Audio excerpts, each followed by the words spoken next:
Welcome to the MUS 231 Week 3 recap. Today we'll be discussing microphone types, mic specs, and some industry standard microphones. So let's begin by discussing the three main mic types. Our first microphone type is the dynamic mic.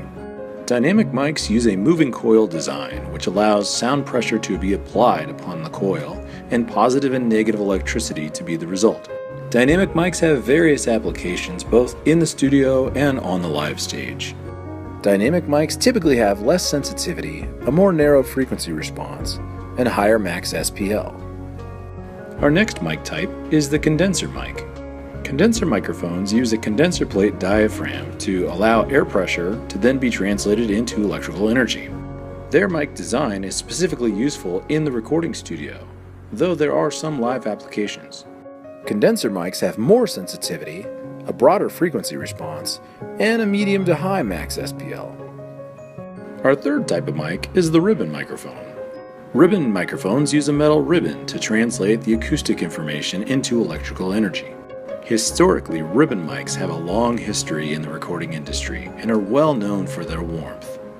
Recent advances in the ribbon design have made them more popular in the modern recording era.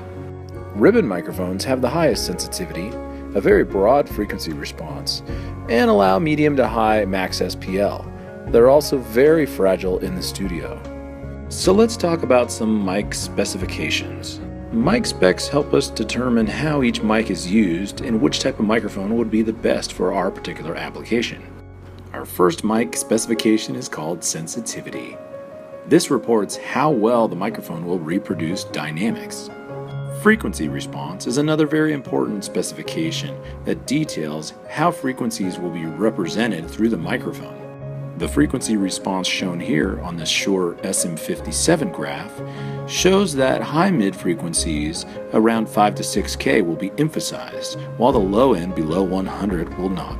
Max SPL is a measurement that details how much sound pressure level a microphone can handle before distortion. Another very important specification of microphones are polar patterns.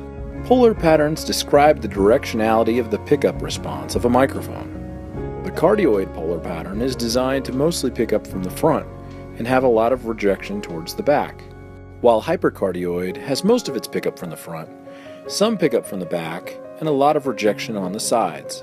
The supercardioid also picks up from the front, with a tighter pattern on the back and more rejection from the sides. Omnidirectional polar patterns mean the microphone picks up equally all around in 360 degrees. The bidirectional pattern allows for equal pickup on both the back and the front of the microphone. The bidirectional mic is also known as the figure 8 pattern.